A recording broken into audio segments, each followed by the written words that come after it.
আসসালামু আলাইকুম, স্বাগত জানাচ্ছি ডিডিবি নিউজ 24 এর আন্তর্জাতিক সংবাদে। সংবাদের শুরুতেই থাকছে সংবাদ শিরোনাম। লোহিত সাগরে রণহুঙ্কার, ইসরায়েলকে হুথিদের কড়া হুঁশিয়ারি, তেল আবিবে উৎকণ্ঠা। রাশিয়া ইউক্রেন শান্তি চুক্তির চূড়ান্ত পর্যায়ে, দাবি ট্রাম্পের। তাইওয়ান ঘিরে বড় সামরিক মহড়া চীনের। সোমালিয়ার বিরুদ্ধে ইসরায়েলের পদক্ষেপ আন্তর্জাতিক আইনের লঙ্ঘন, হুঁশিয়ারি ইরানের। গাজায় ফিলিস্তিনি সাংবাদিকদের ৭০৬ জনকে হত্যা করেছে ইসরায়েল। সিরিয়ার বিক্ষোভের নিহত ৩। ইন্দোনেশিয়ায় বৃদ্ধাশ্রমে আগুন, নিহত ১৬। এতক্ষণ শুনছিলেন সংবাদ শিরোনাম, এখন থাকছে বিস্তারিত। লোহিত সাগরের রণহুঙ্কার, ইসরায়েলকে হুথিদের কড়া হুঁশিয়ারি, তেল আবিবে উৎকণ্ঠা। মধ্যপ্রাচ্যের রণক্ষেত্রে এবার নতুন উত্তাপ। ইসরায়েলের ওপর বড় ধরনের হামলার হুঁশিয়ারি দিল ইয়েমেনের হুথি বিদ্রোহীরা। লোহিত সাগরে উত্তেজনার মধ্যেই হুথিদের এই সরাসরি হুমকি এখন কপালে চিন্তার ভাঁজ ফেলেছে বেনিয়ামিন নেতানিয়াহুর। ঠিক কী ঘটেছে বিস্তারিত জানাচ্ছি আজকের বিশেষ প্রতিবেদনে। গাজা এবং লেবানন যুদ্ধের মাঝেই এবার দক্ষিণ দিক থেকে বড় বিপদের সংকেত পাচ্ছে ইসরায়েল। ইয়েমেনের হুথি আন্দোলনের সর্বোচ্চ নেতা সম্প্রতি এক ভাষণে স্পষ্ট জানিয়েছেন, ইসরায়েলি ভূখণ্ডে এবং লোহিত সাগরে তাদের স্বার্থের উপর আক্রমণ আরও তীব্র করা হবে। হুথিদের দাবি, যতক্ষণ পর্যন্ত গাজায় রক্তপাত বন্ধ না হবে ততক্ষণ তাদের ড্রোন এবং ব্যালিস্টিক মিসাইল ধেয়ে যাবে ইসরায়েলি বন্দরগুলোর দিকে। বিশেষজ্ঞদের মতে, হুথিদের হাতে থাকা নতুন প্রযুক্তির হাইপারসনিক মিসাইল এখন ইসরায়েলের আয়রন ডোম বা অ্যারো ডিফেন্স সিস্টেমের জন্য বড় চ্যালেঞ্জ হয়ে দাঁড়িয়েছে। এর আগে তেল আবিবের প্রাণকেন্দ্রে হুথি ড্রোনের আঘাত প্রমাণ করে দিয়েছে যে তারা কতটা সুদূরপ্রসারী হামলা চালাতে সক্ষম। এদিকে এই হুঁশিয়ারির পর থেকে ইসরায়েলি গোয়েন্দা সংস্থা এবং সামরিক বাহিনীর মধ্যে তৎপরতা তুঙ্গে। প্রধানমন্ত্রী বেনিয়ামিন নেতানিয়াহু জরুরি বৈঠক ডেকেছেন। একদিকে হিজবুল্লাহ, অন্যদিকে হামাস। এর মাঝে হুথিদের এই নতুন ফ্রন্ট খোলার হুমকি ইসরায়েলের সামরিক কৌশলকে নতুন করে ভাবিয়ে তুলছে। লোহিত সাগরে বাণিজ্যিক জাহাজ চলাচল বাধাগ্রস্ত হওয়ায় শুধু সামরিক নয়, অর্থনৈতিকভাবেও চাপে পড়ছে ইসরায়েল। আন্তর্জাতিক বিশ্লেষকরা বলছেন, এই সংঘাত যদি আরও বৃদ্ধি পায় তবে লোহিত সাগরে মার্কিন ও পশ্চিমা শক্তিগুলোর হস্তক্ষেপ আরও বাড়বে, যা গোটা অঞ্চলকে এক ভয়াবহ যুদ্ধের দিকে ঠেলে দিতে পারে। এখন দেখার বিষয়, নেতানিয়াহু সরকার এই বহুমুখী চাপ কিভাবে সামলায়। রাশিয়া ইউক্রেন শান্তি চুক্তি চূড়ান্ত পর্যায়ে, দাবি ট্রাম্পের। ইউক্রেন যুদ্ধ অবসানে সম্ভাব্য শান্তি চুক্তি নিয়ে যুদ্ধবিরতি আলোচনা এখন চূড়ান্ত পর্যায়ে পৌঁছেছে বলে মন্তব্য করেছেন মার্কিন প্রেসিডেন্ট ডোনাল্ড ট্রাম্প। সেই সঙ্গে বিতর্কিত দনবাস অঞ্চল এখনও সবচেয়ে বড় অমীমাংসিত ইস্যু বলে স্বীকার করেছেন তিনি। খবর আল জাজিরার। স্থানীয় সময় রবিবার ২৮ ডিসেম্বর ফ্লোরিডার মার-এ-লাগু রিসোর্টে বৈঠকের পর যৌথ সংবাদ সম্মেলনে ট্রাম্প ও ইউক্রেনের প্রেসিডেন্ট ভলোদিমির জেলেনস্কি বক্তব্য দেন। দুই নেতা শান্তি আলোচনার সবচেয়ে বিতর্কিত দুটি বিষয়ে অগ্রগতির কথা জানিয়েছেন। তারা জানান, শান্তি আলোচনার দুটি সবচেয়ে গুরুত্বপূর্ণ বিষয় ইউক্রেনের নিরাপত্তা নিশ্চয়তা এবং পূর্ব ইউক্রেনের দনবাস অঞ্চল নিয়ে অগ্রগতি হয়েছে। তবে উভয় নেতা চুক্তি চূড়ান্তের কোনো সময়সীমা জানাননি। ট্রাম্প বলেন, কয়েক সপ্তাহের মধ্যেই বোঝা যাবে ইউক্রেন যুদ্ধ থামবে কিনা। তিনি উল্লেখ করেন, ভূখণ্ড সংক্রান্ত কিছু ইস্যু এখনও নিষ্পত্তি বাকি রয়েছে। জেলেনস্কি দাবি করেছেন, ইউক্রেনের নিরাপত্তা নিশ্চয়তা নিয়ে একটি সমঝোতায় পৌঁছানো গেছে। তবে ট্রাম্প কিছুটা সতর্ক অবস্থানে ছিলেন। তিনি বলেন, তারা এ বিষয়ে প্রায় ৯৫% অগ্রগতি অর্জন করেছেন এবং ইউরোপীয় দেশগুলো ক্ষেত্রে বড় ভূমিকা নেবে। যুক্তরাষ্ট্র তাদের সমর্থন করবে। ট্রাম্প ও জেলেনস্কির বৈঠকের পর ফ্রান্সের প্রেসিডেন্ট ইমানুয়েল ম্যাক্রঁ সামাজিক যোগাযোগ মাধ্যম এক্সে দেওয়া পোস্টে জানান, নিরাপত্তা নিশ্চয়তা নিয়ে অগ্রগতি হয়েছে। তিনি বলেন, তথাকথিত কোয়ালিশন অফ দ্য উইলিংয়ের দেশগুলো জানুয়ারির শুরুতে প্যারিসে বৈঠক করে তাদের সুনির্দিষ্ট অবদান চূড়ান্ত করবে। এদিকে রবিবার জেলেনস্কির সঙ্গে নির্ধারিত বৈঠকের কয়েক ঘণ্টা আগে রাশিয়ার প্রেসিডেন্ট ভ্লাদিমির পুতিনের সঙ্গে ফোনালাপে থাকেন মার্কিন প্রেসিডেন্ট ট্রাম্প। ফোনালাপের বিষয়ে নিজের সামাজিক যোগাযোগ মাধ্যম ট্রুথ সোশ্যালে ট্রাম্প বলেন, পুতিনের সঙ্গে তার আলোচনা ফলপ্রসূ হয়েছে। যুক্তরাষ্ট্রে নিযুক্ত রাশিয়ার প্রাক্তন রাষ্ট্রপতি ইউরি উশাকোভ জানান, রবিবার ট্রাম্প ও পুতিনের মধ্যে 1 ঘণ্টা 15 মিনিটের ফোনালাপ হয়। আলোচনাকে বন্ধুত্বপূর্ণ, সৌহার্দ্যপূর্ণ এবং কার্যকর বলে উল্লেখ করেন তিনি। ইউক্রেন যুদ্ধ নিয়ে দুই নেতা স্থায়ী পুষ্টি শান্তি সমাধানে আগ্রহ প্রকাশ করেন বলেও জানান। ইউক্রেন ও ইউরোপীয় মিত্রদের প্রস্তাবিত অস্থায়ী যুদ্ধবিরতির বিরোধিতা করেন দুই নেতা। পুতিন ও ট্রাম্পের মতে সাময়িক যুদ্ধবিরতি সংঘাত দীর্ঘায়িত করতে পারে এবং নতুন করে যুদ্ধ শুরুর ঝুঁকি তৈরি করতে পারে। ফোনালাপে ট্রাম্পের প্রস্তাবে নিরাপত্তা এবং অর্থনৈতিক বিষয় নিয়ে কাজ করতে দুটি যৌথ ওয়ার্কিং গ্রুপ গঠনে সম্মত হন পুতিন। এছাড়া জেলেন্সকির সঙ্গে বৈঠকের পর আবারও কথা বলার বিষয়ে একমত হন দুই নেতা। তাইওয়ান ঘিরে বড় সামরিক মহড়া চীনের। তাইওয়ানের চারপাশে বড় আকারের সামরিক মহড়া শুরু করেছে চীন। বিমান বাহিনী, নৌবাহিনী, স্থলবাহিনী ও রকেট বাহিনী একসঙ্গে এ মহড়ায় অংশ নিচ্ছে।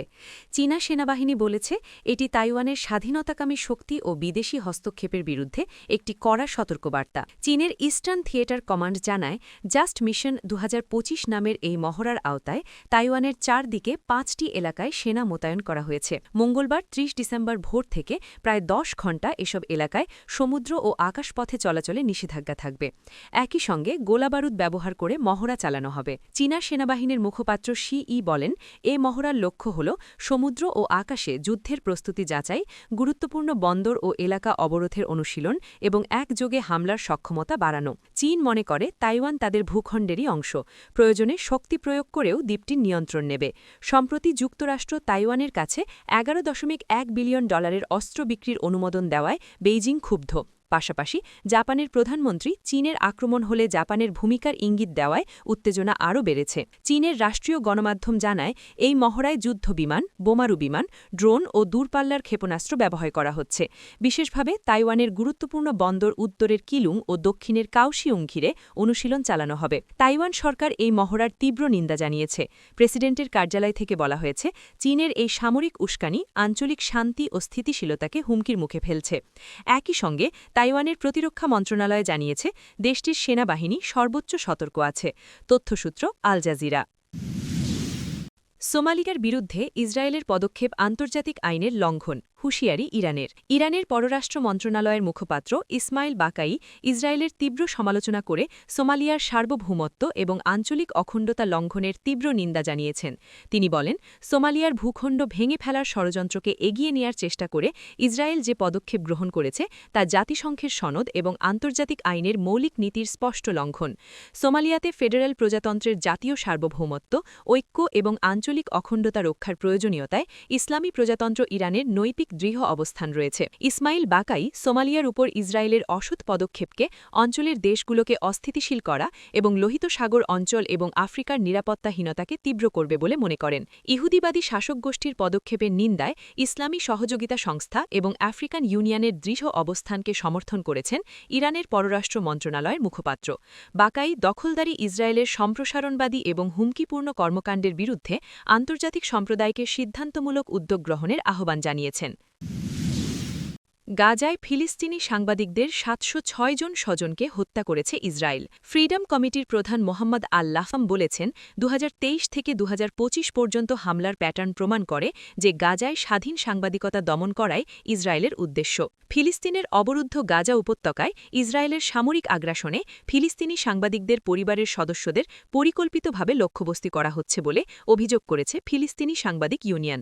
2023 সালের অক্টোবর থেকে শুরু হওয়া ইসরায়েলের সামরিক অভিযানে এখনও পর্যন্ত ফিলিস্তিনি সাংবাদিকদের 706 জন স্বজন নিহত হয়েছে। শনিবার রাতে ইউনিয়নের ফ্রিডম কমিটির প্রকাশিত একটি প্রতিবেদনে বলা হয়েছে, ইসরায়েলি বাহিনী পরিকল্পিতভাবে সাংবাদিকদের পরিবারকে লক্ষ্যবস্তু করছে। ফিলিস্তিনি সাংবাদিকদের কণ্ঠ রুদ্ধ করার লক্ষ্যে ইসরায়েল তাদের উপর হামলা চালাচ্ছে। এই হত্যাগুলো যুদ্ধের অনিচ্ছাকৃত ক্ষতি নয়, বরং সচেতন ও পরিকল্পিত কৌশল। ইউনিয়ন বলেছে, ইসরায়েলি সহিংসতা এখন আরও বিপজ্জনক এবং নির্মম রূপ নিয়েছে। সাংবাদিকদের পাশাপাশি তাদের স্ত্রী, সন্তান, বাবা-মা ও স্বজনদের লক্ষ্যবস্তু করা হচ্ছে যাতে সাংবাদিকতা অস্তিত্ব সংকটের কারণ হয়। ফ্রিডম কমিটির প্রধান মোহাম্মদ আল-লাহাম বলেছেন, 2023 থেকে 2025 পর্যন্ত হামলার প্যাটার্ন প্রমাণ করে যে গাজায় স্বাধীন সাংবাদিকতা দমন করাই ইসরায়েলের উদ্দেশ্য। ইসরায়েল সত্যের বিরুদ্ধে ব্যাপক পরিসরে যুদ্ধ চালাচ্ছে। তারা ক্যামেরা এবং শিশুর মধ্যে বা কলম এবং বাড়ির মধ্যে কোনো পার্থক্য করেননি। কমিটি বলেছে, ইসরায়েলি বাহিনী 2023 সালে সাংবাদিকদের 436 জন স্বজনকে, 2024 সালে 203 জন এবং এই বছর অন্তত 67 জনকে হত্যা করেছে। এতে বলা হয়েছে, অনেক পরিবার জোরপূর্বক বাস্তুচ্যুত হওয়ার পরও তাঁবু এবং অস্থায়ী শিবিরে আশ্রয় খোঁজার পরও হামলার শিকার হয়েছে। ফিলিস্তিনি সাংবাদিক ইউনিয়নের তথ্য অনুযায়ী গত 26 মাসে গাজায় প্রায় 300 সাংবাদিক ও গণমাধ্যম কর্মী নিহত হয়েছেন। শিরিন.ps নামে একটি পর্যবেক্ষণ সাইটের তথ্য অনুযায়ী প্রতি মাসে গড়ে প্রায় 12 জন সাংবাদিক নিহত হয়েছেন।